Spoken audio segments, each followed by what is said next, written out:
Cuán firme cimiento se ha dado a la fe. A través de la Biblia, un análisis de la Biblia libro por libro que le ayudará a crecer espiritualmente. Estos estudios fueron diseñados por el Dr. J. Vernon McGee. Acompáñenos en este fascinante recorrido a través de la Biblia. La palabra de Dios. Bienvenido a bordo del autobús bíblico. Soy Heiel Ortiz, su anfitrión, y estoy emocionado de darle la bienvenida a la familia de A Través de la Biblia. Somos una familia que abarca más de 160 países y más de 120 idiomas y dialectos en todo el mundo. O sea, usted tiene una gran familia. Estamos en nuestro recorrido de la palabra de Dios entera y estamos llegando hoy en nuestro autobús a Hechos capítulo 15. Ahora oremos para iniciar nuestro interesante estudio de hoy. Padre eterno, nos encomendamos a tu palabra y que tu Espíritu Santo hable a nuestra mente y nuestro corazón de acuerdo a lo que has revelado. En el nombre de Jesús oramos. Amén. Ahora iniciamos nuestro recorrido bíblico de hoy con las enseñanzas del Dr. McGee en la voz de nuestro hermano Samuel Montoya. Continuamos estudiando hoy el capítulo 15 de los Hechos de los Apóstoles. Y en nuestro programa anterior estábamos hablando del concilio que se había convocado en Jerusalén para considerar el gran punto de la ley contra la gracia o la ley contra la libertad. Y dijimos también que la palabra evangelio se usa en dos sentidos. Y vimos que en primer lugar tenemos hechos que son categóricamente fundamentales y esenciales. Esos hechos son la muerte, la sepultura y la resurrección de Jesucristo. Ese es el evangelio. Y decíamos que el segundo sentido de la palabra evangelio tiene que ver con la interpretación de los hechos. Esta interpretación es la verdad fundamental tratada en la epístola a los Gálatas. Y esta fue también la parte esencial en este primer concilio en Jerusalén. Por eso el evangelio también depende de este hecho que el apóstol Pablo declara en su carta a los Gálatas, capítulo 3, versículo 22, donde leemos: «Mas la Escritura lo encerró todo bajo pecado, para que la promesa que es por la fe en Jesucristo fuese dada a los creyentes». Ahora, ¿qué debe hacer uno? Pues nada más y nada menos que creer. Y otra vez en la misma carta a los Gálatas, capítulo 2, versículos 15 y 16, dice el apóstol Pablo: «Nosotros, judíos de nacimiento, y no pecadores de entre los gentiles, sabiendo que el hombre no es justificado por las obras de la ley, sino por la fe de Jesucristo, nosotros también hemos creído en Jesucristo para ser justificados por la fe de Cristo y no por las obras de la ley, por cuanto por las obras de la ley nadie será justificado». Es importante ver que los judaizantes de aquel entonces eran diferentes a los de la teología liberal de hoy en día. Alguien que acepta la teología liberal niega la veracidad de los hechos del Evangelio, niega la resurrección física de Cristo. Ahora, entre los que aceptan ese punto de vista, hay algunos que hasta dicen que Jesucristo es solamente un mito, que nunca vivió, ni murió, ni mucho menos que haya resucitado. En aquellos tiempos no negaban los hechos del Evangelio. Simplemente había demasiados testigos presenciales para poder negarlo. Pero no, los judaizantes no dudaban ni negaban los hechos del Evangelio. Dudaban la interpretación de esos hechos. Ahora, ¿qué hizo Cristo por usted en la cruz, amigo oyente? ¿Es suficiente para salvarle a usted la obra de Cristo? ¿Necesita usted cumplir algún otro rito o hacer algo más para ser salvo? ¿Es necesario cumplir la ley? Estas eran las preguntas básicas que trataron. La pregunta fundamental que se trató fue la relación personal del creyente con Jesucristo. Bien, volviendo ahora al capítulo 15 de los Hechos, vamos a acompañar a Pablo y a Bernabé hasta Jerusalén. Leamos los versículos 3 y 4 de este capítulo 15 de los Hechos. Ellos, pues, habiendo sido encaminados por la iglesia, pasaron por Fenicia y Samaria, contando la conversión de los gentiles, y causaban gran gozo a todos los hermanos. Y llegados a Jerusalén, fueron recibidos por la iglesia y los apóstoles y los ancianos, y refirieron todas las cosas que Dios había hecho con ellos. Pablo y Bernabé dan su informe a la iglesia en Jerusalén, así como también lo habían dado en la iglesia de Antioquía. Les informan de cómo han predicado el Evangelio a hombres y mujeres por todas partes del país de Galacia, y que muchos de estos hombres habían aceptado a Cristo. Les contaron que los gentiles que aceptaban el Evangelio no eran colocados bajo la ley mosaica, sino que simplemente confiaban en Cristo y debido a su fe eran salvos. Ahora observe usted lo que ocurre aquí en el versículo 5.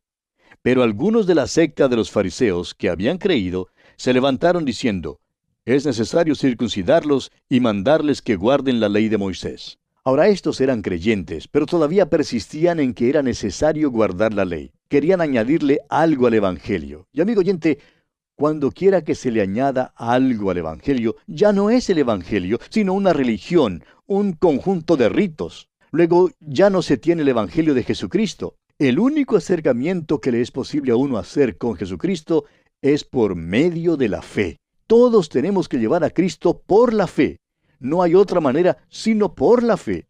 Dios no nos dejará venir a Cristo de otra manera. El mismo Señor Jesucristo dijo allá en Juan 14:6, yo soy el camino y la verdad y la vida. Nadie viene al Padre sino por mí.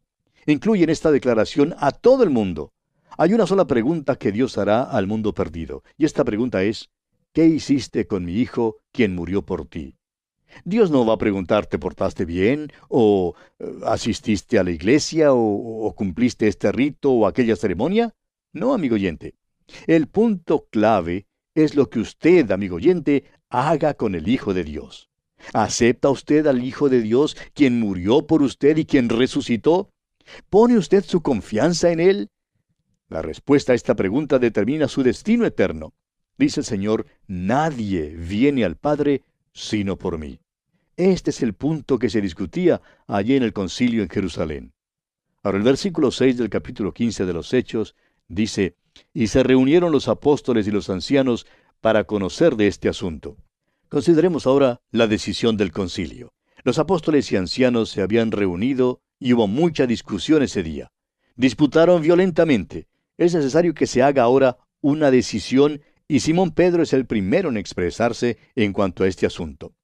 Dice el versículo 7, y después de mucha discusión, Pedro se levantó y les dijo: varones hermanos, vosotros sabéis cómo ya hace algún tiempo que Dios escogió que los gentiles oyesen por mi boca la palabra del Evangelio y creyesen.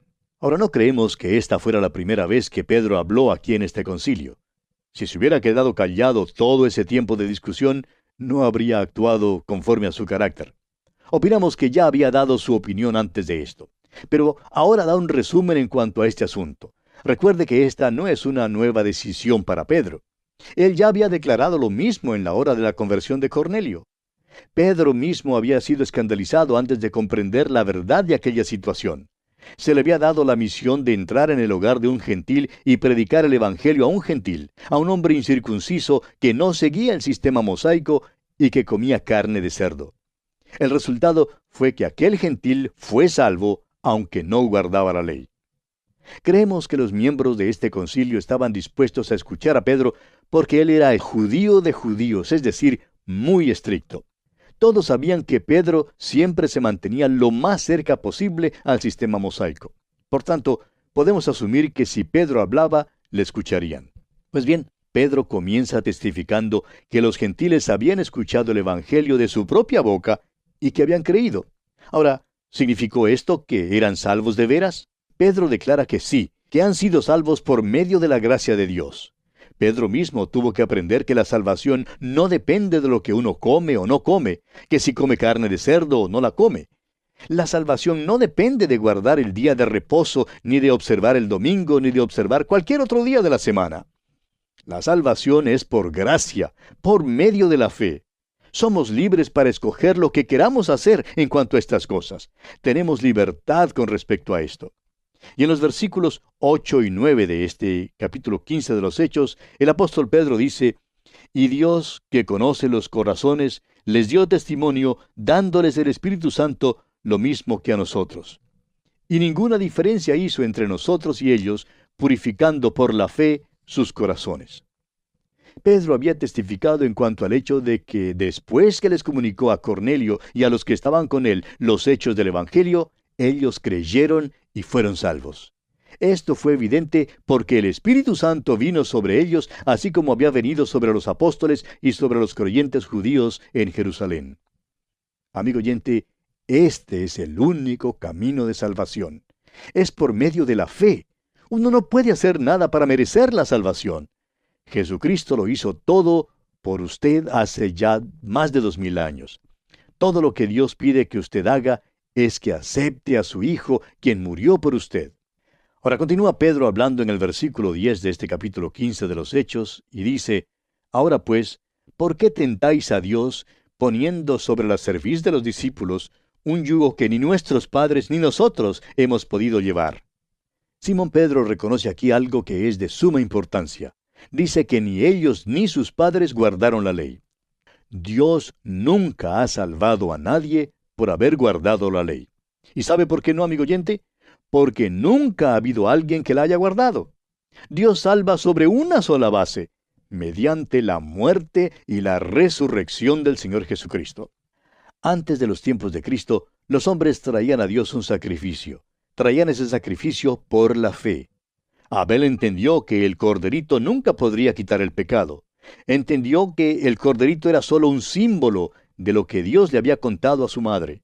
Había dicho que la simiente de la mujer vendría y heriría la cabeza de la serpiente allá en el capítulo 3 de Génesis, versículo 15. Y Abel creyó eso, es decir, le creyó a Dios. Por tanto, Simón Pedro dice que en verdad debemos reconocer que no podemos guardar la ley. ¿No ve usted, amigo oyente, que no hay nada que haga más hipócrita a un hombre que esta pretensión de que uno esté viviendo en un nivel tan alto que está complaciendo a Dios? Es inútil que uno finja que vive según el Sermón del Monte. Es inútil fingir que está guardando la ley. Es hipócrita fingir que pueda ser tan bueno que le sea posible hacer lo que a ningún otro le ha sido posible hacer. Si estamos hablando a alguien que haga esto, ojalá nos fuera posible mirarle cara a cara y preguntarle, ¿por qué persiste en fingir así? ¿Por qué no reconoce que es un pecador perdido? ¿Por qué no confiesa que usted no está agradando a Dios? ¿Por qué no viene a Dios como pecador que es, viniendo con fe y confiando en Cristo como su Salvador personal? Le aseguramos, amigo oyente, que Dios le recibirá a usted. Cristo mismo dijo allá en el Evangelio según San Juan, capítulo 6, versículo 37, y al que a mí viene, no le echo fuera. Fue de esa manera como yo también llegué al Señor. Todos los que se han salvado, que jamás yo haya conocido, han sido salvados acudiendo a Jesucristo de esa misma manera. Saulo de Tarso vino así. El eunuco etíope así llegó. Todos los que han llegado a Cristo han venido por medio de la fe. Y bien, continúa Pedro hablando en el versículo 11 de este capítulo 15 de los Hechos y dice, Antes creemos que por la gracia del Señor Jesús seremos salvos de igual modo que ellos. Simón Pedro lo declara muy bien. Dice que los judíos serán salvados exactamente como son salvados los gentiles. Pedro se había salvado porque confiaba en Cristo. Era salvo por la gracia de Dios. Declara Pedro que había sido salvo de la misma manera en que era salvado un gentil. ¿Cuán importante es esto, amigo oyente? Y observe usted lo que ocurre aquí en el versículo 12 de este capítulo 15 de los Hechos. Entonces toda la multitud cayó y oyeron a Bernabé y a Pablo que contaban cuán grandes señales y maravillas había hecho Dios por medio de ellos entre los gentiles. ¿Qué historia tenían que contar? Les fue posible contar de los milagros resultantes de sus dones con señales. Podrían contar acerca del apedreamiento de Pablo y de cómo Dios le había levantado. Sin embargo, estamos seguros que sus dones y sus experiencias no constituyeron el centro de atención en sus historias. Las experiencias vienen y se van. Dirigieron sus corazones y mentes hacia la persona de Jesucristo. Los milagros y prodigios le habían dado autoridad a su mensaje con respecto a Jesucristo. Ahora el siguiente que se levanta para hablar es Jacobo. Y vamos a pausar aquí por un momento para observar que este no es Jacobo el hermano de Juan. Él ya había muerto como mártir, como usted lo recordará, allá en el capítulo 12 de los Hechos, versículo 2. Hay algunos interrogantes en cuanto a quién es este Jacobo. Sabemos que llegó a ser un líder de la iglesia en Jerusalén. Pedro ya lo ha mencionado como líder, allá en el capítulo 12 de los Hechos, versículo 17. Muy bien puede ser que este sea Jacobo, hijo de Alfeo, uno de los 12, como leemos allá en el capítulo 10 del Evangelio según San Mateo, versículo 3. Sin embargo, La tradición de la Iglesia, aún desde los padres de la Iglesia primitiva, ha identificado a este hombre como Jacobo, hermano de nuestro Señor, como lo encontramos en el capítulo 13 del Evangelio según San Mateo, versículo 55. Tal vez es el que escribió la epístola de Santiago. Ahora permítanos observar otra cosa más. Creemos que la mejor manera de estudiar el libro de los Hechos es estudiarlo junto con las epístolas. Por ejemplo, ya hemos mencionado la epístola a los Gálatas. En realidad, durante el estudio de los capítulos 13 y 14 del libro de los Hechos, sería un buen tiempo para leer esa epístola. Y aquí mismo sería apropiado estudiar la epístola de Santiago.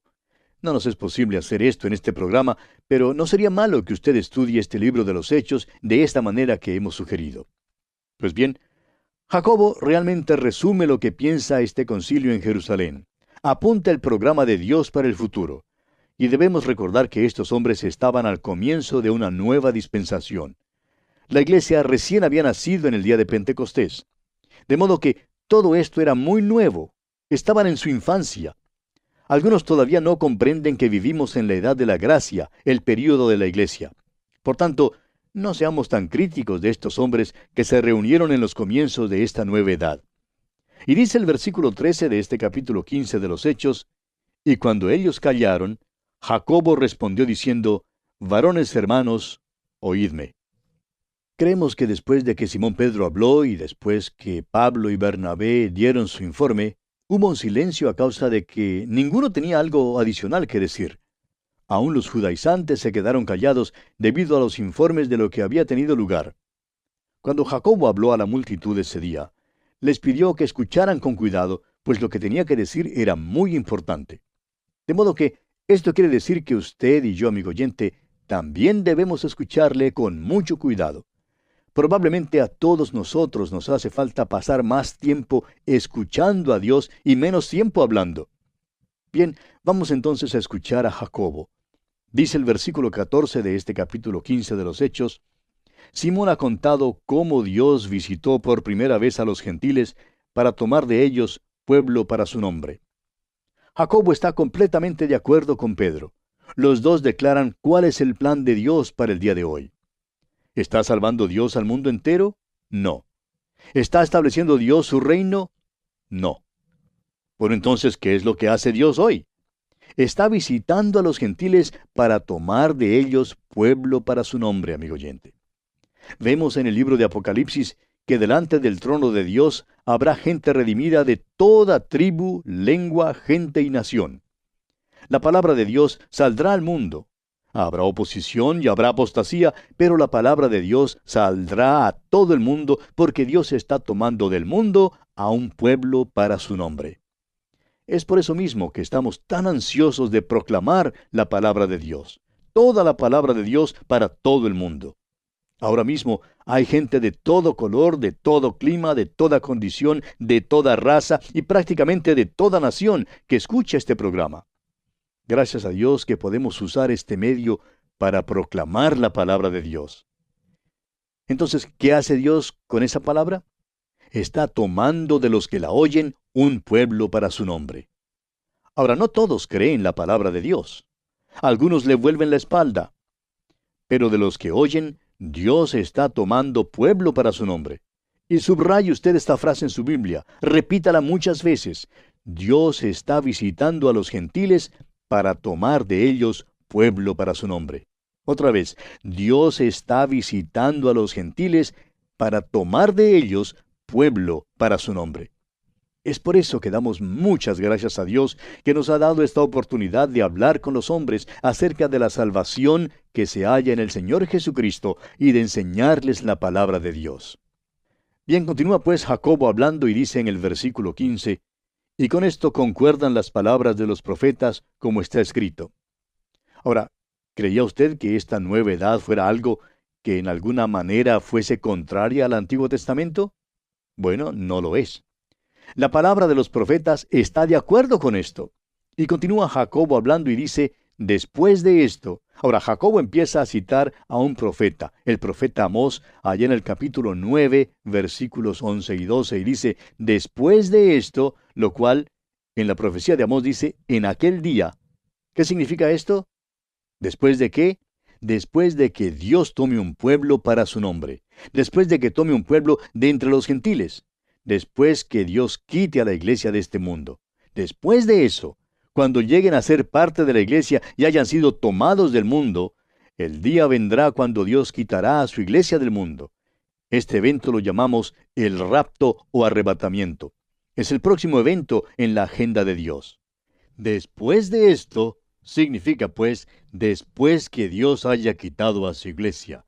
Y continúa Jacobo hablando y citando al profeta Amós, y dice en el versículo 16 de este capítulo 15 de los Hechos: Después de esto volveré y reedificaré el tabernáculo de David que está caído, y repararé sus ruinas, y lo volveré a levantar.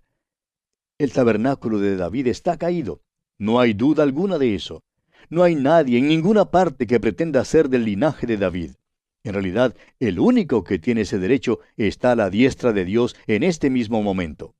Pero Dios lo edificará nuevamente. Enviará nuevamente a Jesús. Pero ahora, Dios está tomando pueblo para su nombre.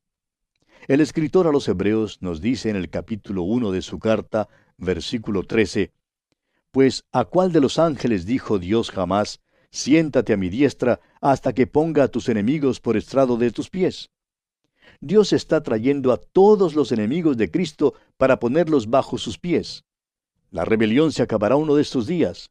Hasta aquel día, cuando envíe nuevamente a Jesús, la palabra de Dios se seguirá promulgando a mucha gente.